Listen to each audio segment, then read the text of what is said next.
Hey guys, it's Kelly and welcome back to my channel. Today we are touring a 2025 Jeep Wagoneer S.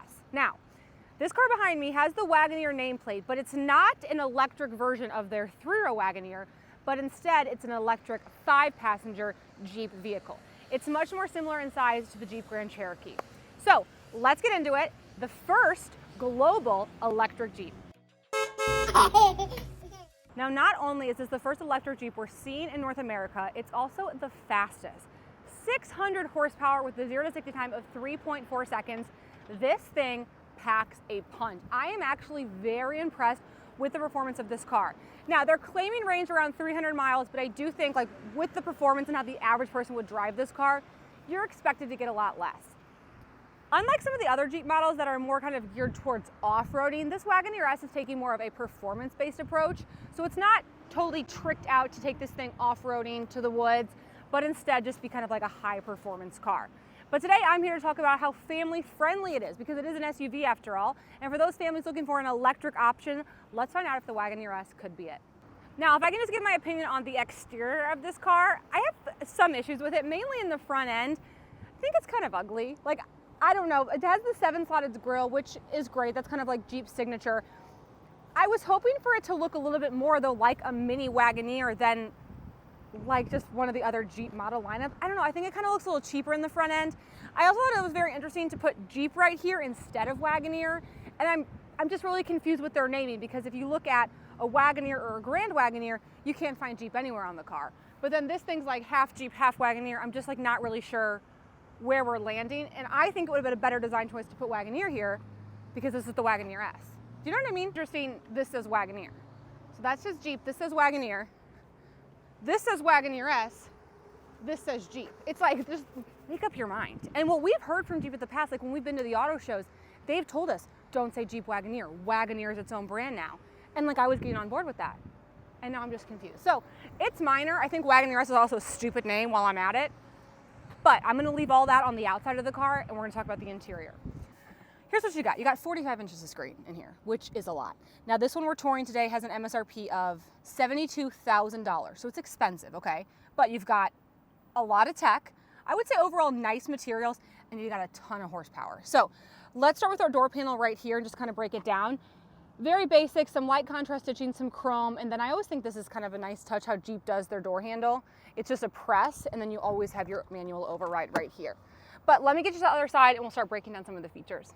I hardly know where to start. So we have heads-up display. We also have a digital dash. Okay, this is Wagoneer. Like, I'm all over the place. This car's all over the place. This says Wagoneer. I actually love the shape of the steering wheel. I love it. It's kind of an oval. It's got a flat bottom. It feels very comfortable in the hands. I like it a lot. Our vents are up here, which is fine. We go into our screen, we go into our other screen, we go into our third screen. So let's start up here. It's a basic Jeep screen. I like that I have my climate control kind of pulled out right here.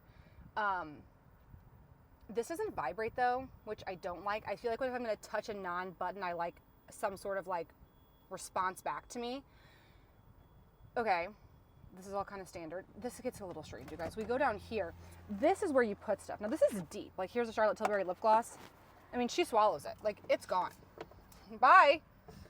2 USBs, USB-C right there. Or is that an HDMI? HDMI. That's an HDMI for the passenger screen. Okay, again, extra. But then here's this. So, like, if I want to control my climate, I'm down here. But could I also be up here? I could also be up here. But then I have to get this out of the way to do anything. Because like things are gonna get lost in there. I don't know, I mean, I kind of can see this, but like with this lip over here, it's a little hard to see. I don't love it. Here's our power button, here's our shifter. We've got our cup holders and then our phone stand right here. And then we have the world's craziest wireless charger. Like, first of all, it's just not working. Like, it's so sensitive, I don't know. It's a crap wireless charger. And I'm hard on wireless chargers, but I just think like if I'm gonna pay for a feature, I expect it to work. And that's not the case in the Wagoneer S. But I would say for the most part, oh, thank you.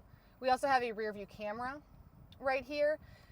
And then we'll get into the passenger screen. So this is something that we've been seeing more and more from Jeep. What's so crazy about it is is it even on? It's not on. Oh. Nope, not it's wrong. Oh, it's this one. I can't see it, so it's for the passenger, I guess, to either watch their own entertainment, control some stuff, just kind of like be your co-pilot. I do think the theory of it is kind of nice. I don't know if it's really that much harder, though, for your passengers to just come right here and do it. So I think it's more intended for them to have like some in-car entertainment. I also feel like they'll probably just be on their phones, or like if you're my passenger, like you're engaging with me. So I mean, I just go back and forth with these features because at the end of the day, it's more that can break, it's more that can go wrong, and it's more expensive. So like, if it's not going to bring a really big value add, and this isn't a luxury car where you're like expecting these to be competitive, I don't really see the place for it. Like, I mean, this is, you know, we have to look at like what the Hyundai Kia models are doing with their all electric cars. Like, this just seems like an unnecessary expense, in my opinion, because their competitors aren't doing it. So maybe that's their way to stand out, but then also, why are you so dang expensive? Overall, I feel like it's just missing a little bit of storage. Like, I wish we had a bridge right here, maybe a bigger side cubby, a larger center console. The seats are comfortable, but they're a little firm, which is fine. Again, it's kind of more of like that sports car-esque. They do have massaging seats built in, which is nice, I think. Yeah, I mean, I don't hate a massage, but anyway, it's just a lot of tech that's going on up here. But it does have a lot of performance. I don't know. I'm kind of going back and forth, and I'm just kind of trying to figure out like who this car is really for. Okay, let's talk about the second row. So we've brought 2 car seats just to kind of test out today. This is a Joymint latch. This is a baseless infant seat because I wanted to test out the rear-facing clearance. I have that driver's seat set for myself. I'm about 6 feet tall, and we're doing good on clearance. I mean, it's fine. I'm gonna pull this one out. We're gonna take a look at the lower anchors just to see how those look. They are in the seats, but they are nice and exposed. You're not like digging through a bunch of fabric, so I do appreciate that.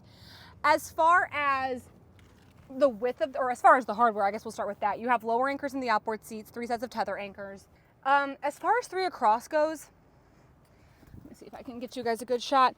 These recessed buckles that are also rigid are gonna make 3 across combinations really difficult. Also, this is very small.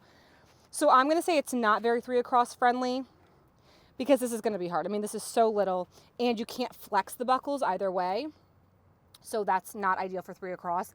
It is a pretty deep bench, so it is comfortable. I've got some decent thigh support. And we also have ventilated and heated seats back here on the outboard seats, as well as this panoramic moonroof, leather back pocket, good legroom, good headroom. Overall, it's a comfortable second row. No ceiling vents in this car, which isn't uncommon for 5-passenger vehicles. These vents down here are very tiny though. Those are tiny.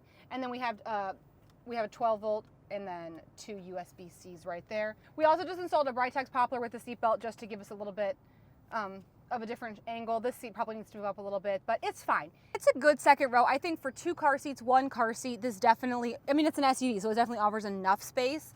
If I could make it perfect, I would have made the bench a little bit wider, more 3 across friendly. Yeah,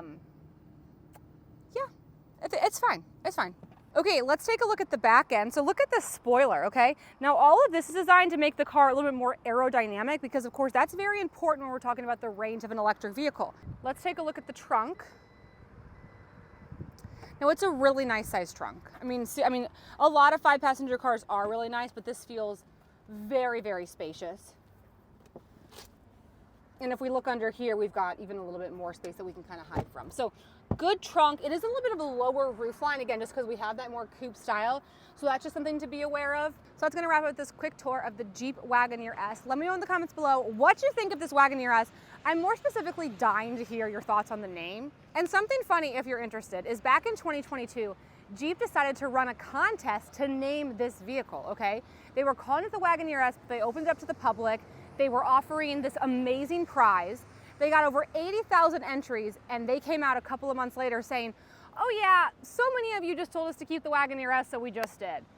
Which is just like funny story, because to me it's giving fake contest, because there's no way the majority of people told you to keep this name. I don't believe that.